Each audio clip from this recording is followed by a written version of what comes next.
Welcome back to Cup of Joe Crypto, where I bring you the latest news in Bitcoin and all blockchain related things. Before I get started, guys, please, I'm a new channel. It's been hard to build subscribers. Make sure you hit that subscribe button for me. Tell your friends and family um, who are or who are not into Bitcoin. Maybe they'll learn a little bit.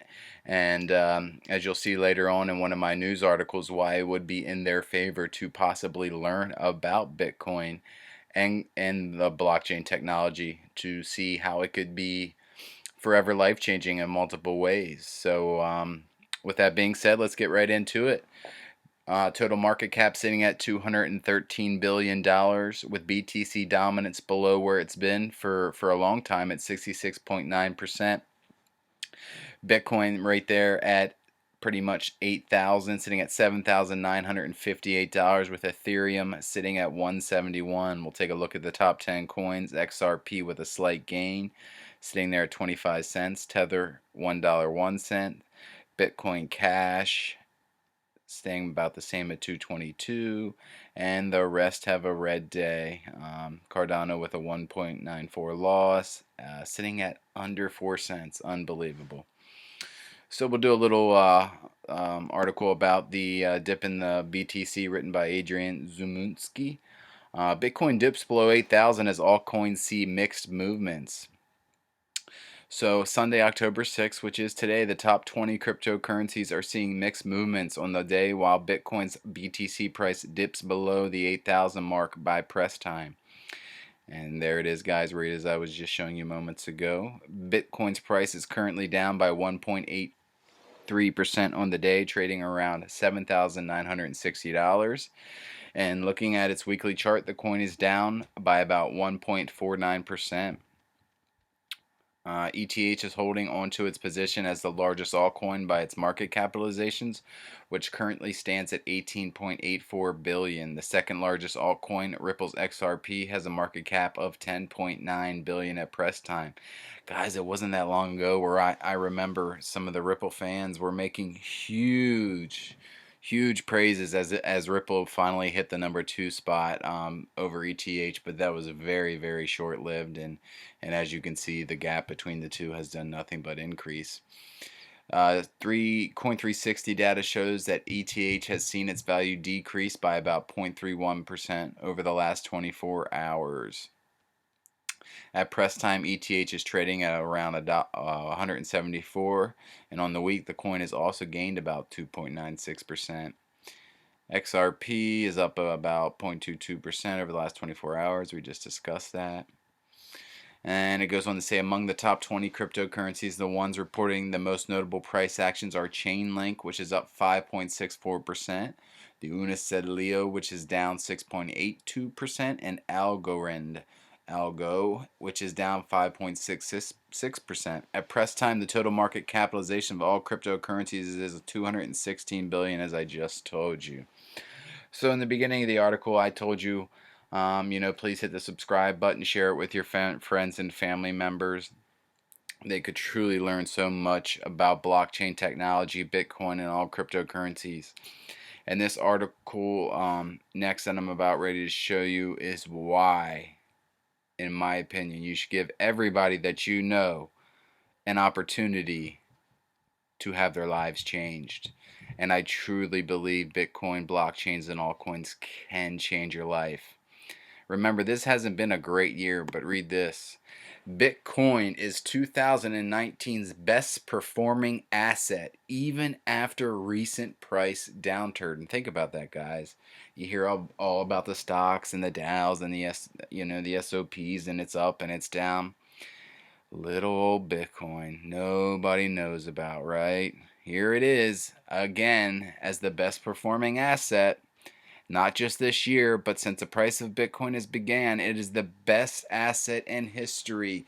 Brad Keown writes this article, and I please share this with your friends and family members. Maybe this is the article that can potentially change their minds and open their eyes on what Bitcoin can do for you guys. I am so passionate about it. I believe I have told every single person that means something to me in my life, if you have an opportunity, look into Bitcoin. Look at what it can do. And this, for you guys, if you share the same beliefs and thoughts that I do, this is a perfect article to send to your friends and families. Bitcoin prices have more than doubled in 2019, far outpacing the 31% return for U.S. tech stocks, which Goldman Sachs deems the best performing asset class year to date. Outsized returns could attract interest from big investors in the yield-starved traditional financial market. Executives at data firm Messari say Bitcoin prices currently around 8,200 could rally to a new high in the year's remaining months, topping the 12,900 level reached in June. Investors would be hard pressed to name a better performing asset class so far in 2019 than Bitcoin. Gold, up 17% since December 31st. Stocks, the Standard & Poor's 500 index returned 21% through September 30th. Bonds, the 10-year U.S. Treasury bond is yielding just 1.6%, close to historic lows. And Bitcoin? Prices for the cryptocurrency finished the third quarter around 8,300 each, according to data provider Messari, up 114% on the year. Investors who bought on the last day of 2018 would have doubled their money and then some. On Wall Street, one of the chief criticisms of Bitcoin is that it was invented only a decade ago, a baby by old world standards, by a computer programmer or programmers, nobody really knows who Satoshi Nakamoto is, with no real fundamental underlying value. It's just a made up thing, as they say, with a volatile price that only derives from what the next buyer is willing to pay. Newsflash, it looks like the next buyer is willing to pay. So Bitcoin is around and will be for a long period of time. The article then goes to state, but with global economy slowing and trillions of dollars of government bonds from Europe and Japan trading with negative yields, Bitcoin's price gains this year could conceivably attract a new wave of investors who previously wouldn't even take a look. Already there are signs there are. Pantera Capital, one of the earliest cryptocurrency funds, recently scheduled an event in San Francisco for its existing investors featuring cryptographer and digital currency pioneer Nick Szabo.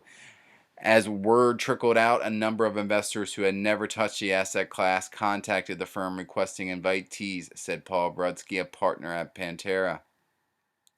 There's a lot of drama around it all. There's a lot of energy. There's a lot of press, Brodsky said. We're getting interest from significant institutional investors of all types. FOMO, fear of missing out. The year's price gains might entice big institutional investors like pension funds and endowments struggling to hit return targets so they can meet obligations to retirees and other beneficiaries, according to executives at the cryptocurrency-focused investment firm KR1. Bitcoin's been around long enough now where people are more familiar with it, said Kjeld van Schriven, a director at the London-based firm, adding, and I quote, "Yep, it swings widely, but they might know other people who have Bitcoin and say to themselves, hey, they've done pretty well this year.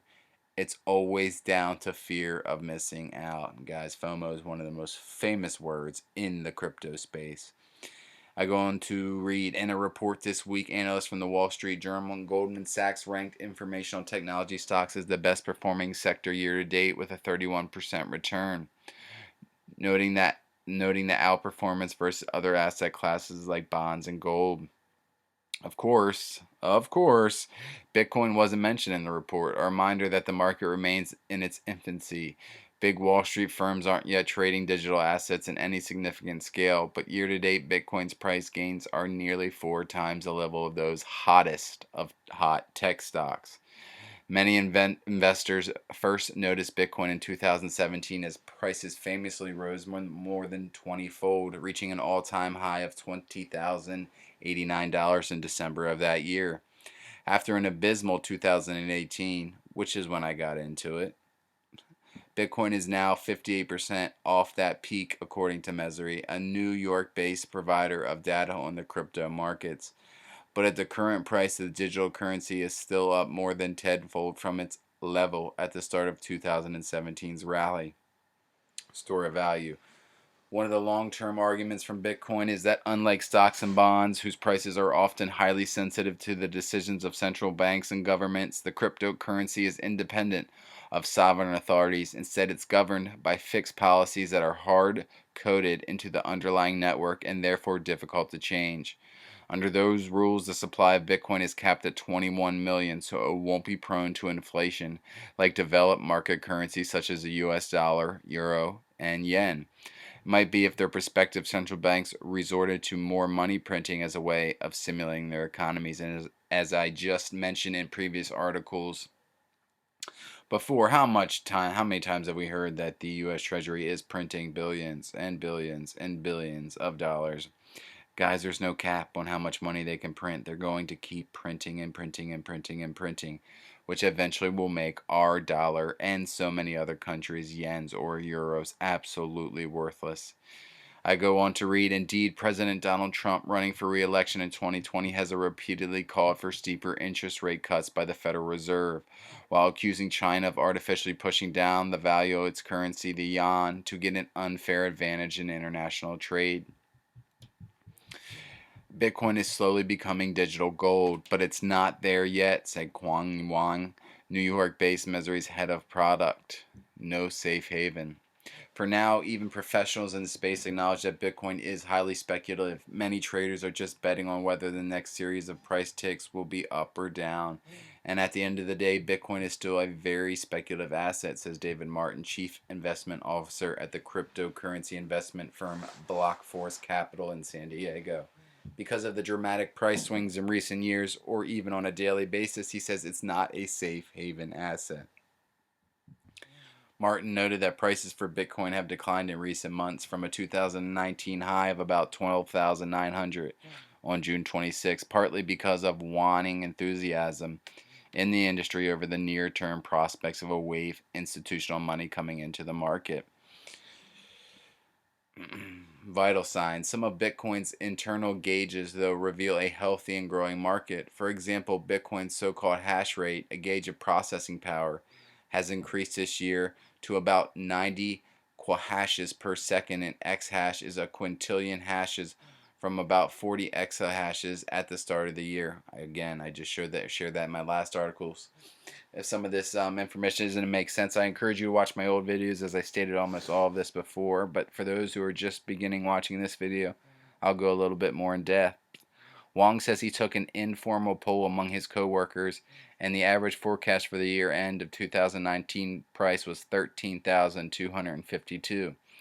The number is totally within the realm of possibility, he said. There are risks too, of course, such as prospect of a regulatory clampdown. Obviously, it could go lower, Wang said.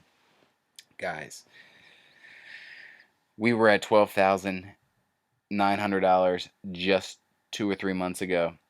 And so this is where it's sad. We are still the best performing asset, going from $12,900 to basically $8,000. Guys, invest your money into Bitcoin if you want. I'm not a financial advisor. This is not financial advice. I'm stating if I had extra money, I would be putting it into Bitcoin. Is it the safest, most reliable asset to put it in? Absolutely not. But if you believe in the technology and the power of what it can do, there's no reason to me why you wouldn't put your money into Bitcoin. Every investment you make, you could potentially lose all of your money. Bitcoin is no different. Just because it's so early on, guys, and sometimes we forget that. It's so early on, people are afraid of failure. The internet was early on. Everything has been early on. If you believe in something and you have the power to put your money behind it, do it. In the end, those who invested in Bitcoin and believed in the technology will be smiling, whether it be months from now, years from now, weeks from now, whatever it may be. Everybody has had a fair chance of getting into Bitcoin. And this last article I'll briefly go over. Here's another reason why maybe some of your family members who are in love with banks and stocks and whatever it may be might want to be turning away from it. Greedy banks are making Bitcoin shine brighter than ever. Harsh Shaman. There's a picture of a gentleman saying it's all mine, meaning money, money, money. Bitcoin is better than the banking system for a ton of reasons. You go to your neighborhood ATM to take out money that belongs to you, but the bank that has kept your deposit to disperse loans charges you a fee for using the ATM, and that fee has only increased with time. In the midst of all this greediness of the banking system, cryptocurrencies such as Bitcoin are only the ray of hope, or our only ray of hope. Banks have become greedier. The establishment might shun Bitcoin for being an unregulated and speculative asset, but they seem to be forgetting that the flagship cryptocurrency is originally meant for executing peer to peer transactions quickly, unanimously, and at a low cost. Banks, on the other hand, have a different agenda of fleecing customers. According to a report by Bankrate, the average fee to use an ATM is inching toward the $5 mark. 2 decades ago, the fee stood around $2. And below that shows you ATM withdrawals have been getting costlier as the banks get greedier. Wow, are we really surprised the banks are getting greedier as they hold your money? I can tell you I'm not. Not at all. But that's not the only way banks are burdening their customers with higher charges. The monthly service fees for maintaining an interest-bearing account has increased to $15.05, up from less than $10 back in 1998. Similarly, the cost of maintaining a non-interesting paying account is also inching up. And there you go. It's your average monthly service fee. Fees for interest-bearing accounts rose to $15.05, which is more than twice the amount of non-interest checking account holders pay, $5.61. So while banks are probably making merry with the money you have deposited by lending it to big companies, the fees that you pay are eroding your wealth. The fee for other services such as remittances is even higher. According to the Simple Dollar, banks in the U.S. charge a minimum of $20 for a domestic wire transfer. Some banks are known to charge as much as $40 for a single transfer. What's more, many banks will charge you a fee for receiving money in your account. So how do we save ourselves from paying such a big cut to the banks from our hard-earned money? The answer is simple. It's cryptocurrencies such as Bitcoin. Bitcoin is the hero we need. Banks charge you a bomb for wiring money, but using Bitcoin will help you avoid that. The average Bitcoin transaction fee has been dropping over the past few months and sits below $1 as per BitInfo charts. And there below, if you want to take the time to look at it closely, shows you the average transaction fee of Bitcoin transfers and how it has come down. Last year, a user transferred 194 million through Bitcoin and paid almost nothing in transaction fees. According to longhash.com, a wire transfer of $1,000 from the US to Hong Kong could cost $56 and take a few days to go through. Doing the same through Bitcoin will cost $18 and the transaction will be through in an hour. Not to mention that in Hong Kong, locals can't withdraw any cash whatsoever from ATMs that have run dry. So it is clear why Bitcoin is the need of the hour, as banks nowadays have only one agenda: to have our cake and eat it too. Guys, again, at least give whoever in your family or friends an opportunity to learn about Bitcoin. I try to take everyone that I truly care about in my life and I try to be passionate and share them information about things that I think could better their lives. I am a big Bitcoin slash blockchain slash altcoin slash cryptocurrency enthusiast, and I try to give each one of my family members the opportunity to believe in it and to invest in it. Guys, these 2 articles that I've read or share with you today is all you need to put in front of them as to why they should become believers. Keep on hodling, guys. Again, sorry for the delayed video. I know it's been 5 days. I have a nice large family. A lot of craziness going on. A lot of people sick. And as we all know, our family comes first and our crypto comes second. Guys, thanks for always watching the videos. Please make sure you smash that subscribe button. As soon as I hit 100 subscribers, one of them will win $100 in free Bitcoin just for hitting that subscribe button. Share with your friends and your family members. Until next time, guys, see ya!